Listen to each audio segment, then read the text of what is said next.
All kings are subject to him. So this shows you that firstborn doesn't have to mean first one born.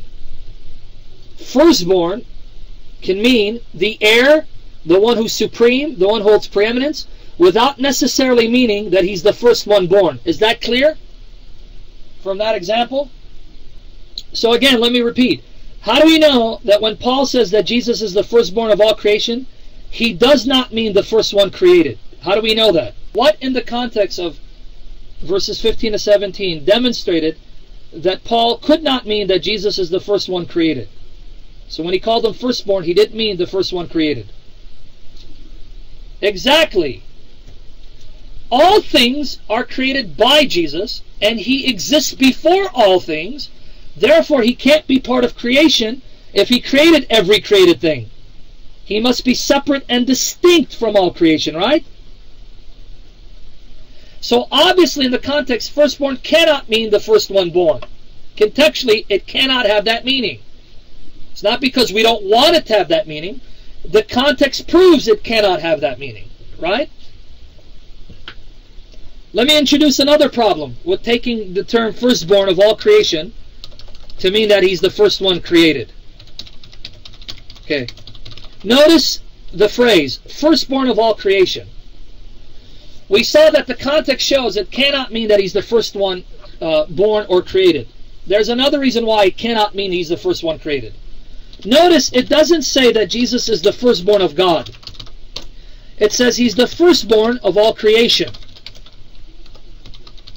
The NIV says overall creation, right?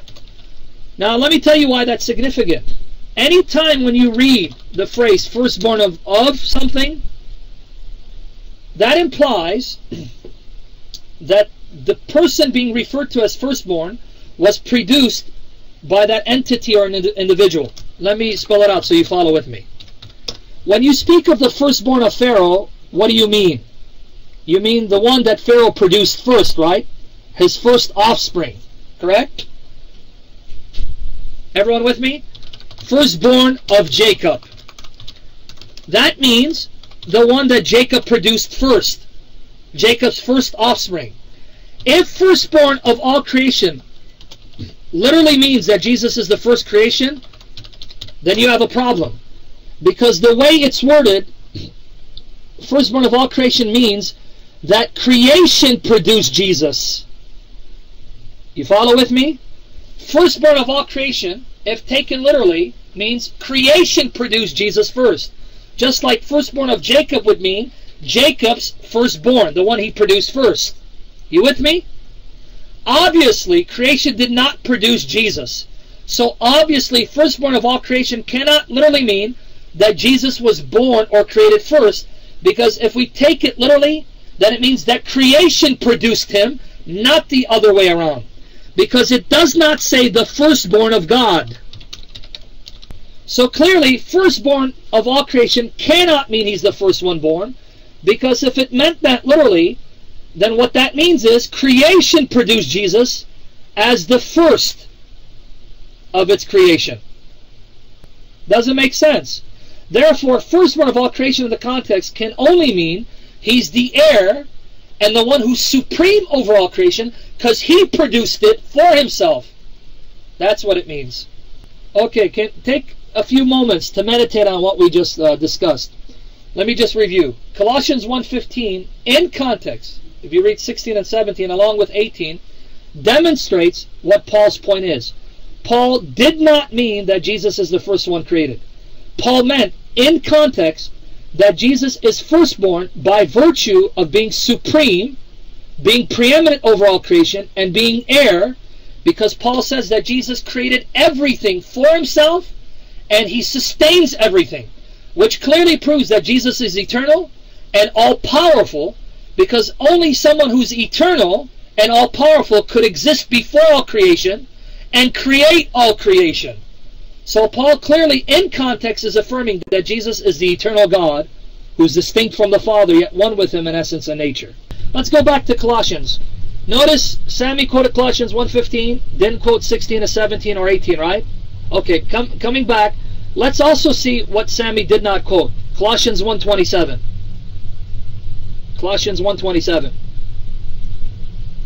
Remember, he says that Colossians denies that Jesus is God. That Paul in Colossians teaches that Jesus is a creature, not God. We refuted that lie by looking at verses 16 to 7 of Colossians 1. But notice this, Colossians 1:27. To them God chose to make known how great among the Gentiles are the riches of the glory of this mystery. And what is the glory of this mystery? Which is Christ in you, the hope of glory. The you there is plural. Christ in all of you. Christ in all of you. Can I ask everyone a question? What kind of attribute must Jesus have to be in all believers everywhere at the same time? Exactly, omnipresence. Now, can I ask another question? Is there any being other than God that's omnipresent?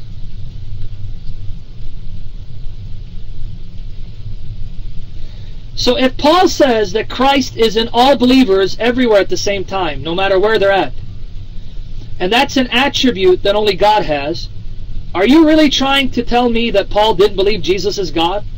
Is that what you're really trying to convince me? You ready for the next? A passage that Sami did not quote. Let's go to Colossians 2:9. Colossians 2:9. What does it say, folks? And I'm going to give you the lexical source to see what the word theodotos means. For in him the whole fullness of deity dwells bodily. Some of the deity or the entire fullness of deity dwells bodily. In Christ. What did Paul say? Some of the divinity, some of the deity, some of the divine essence, or the entire divine essence. The full of what makes God God dwells in Christ bodily. Okay, now let me show you what this word means. I'm going to give you the lexical source. Theodotos. Okay, go here, folks. Go to this lexical source and see the definitions given, please.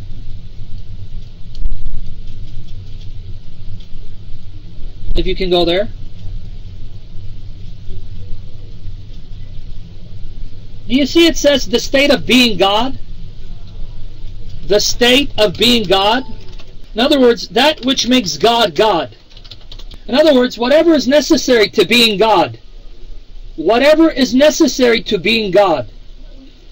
If it's necessary for God to be all-powerful, then Jesus has it. If it's necessary for God to be eternal in order to be God, then Jesus has it. Because Paul says, all that makes God what he is, Jesus has it in all its fullness. The whole fullness of that which makes God God, of what is necessary for God to have in order to be God, Jesus has. Well, now Christians, help me understand that. What are some of the things that God must have, necessarily have, in order to be what he is? List them for me. Some of the things that make God what he is, that he must necessarily have in order to be God. What are some of the things? Exactly, I told you. In order for God to be God, he must be eternal, uncreated. He must be self-existent, exactly. He must be omniscient. He must be omnipotent. He must be omnipresent. Paul says, whatever is necessary to being God, Jesus has in all its fullness. Whatever God must have in order to be God, Jesus has it fully, completely, bodily. So he's affirming his human nature. So now, can I ask a question?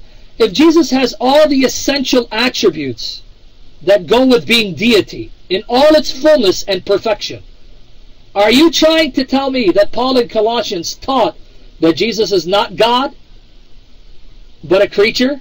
Is that what you really want me to believe in light of what we just read in Colossians 2:9? But according to Sami Zaatari, Colossians 1:15 teaches he's a creature. Okay, let's summarize what we learned from Colossians so far. I'm just summarizing what we learned from Colossians. Okay, here's the 4 points. I'm just summarizing so far. Okay. 5. That was supposed to be 5. Sorry. My numbering's off. Sorry about that. Jesus exists before all created things according to Paul in Colossians.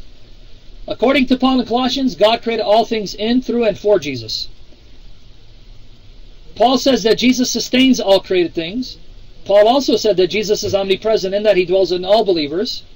And finally, which is supposed to be 5, and excuse my typos, Jesus has all the fullness of that which makes God what he is bodily.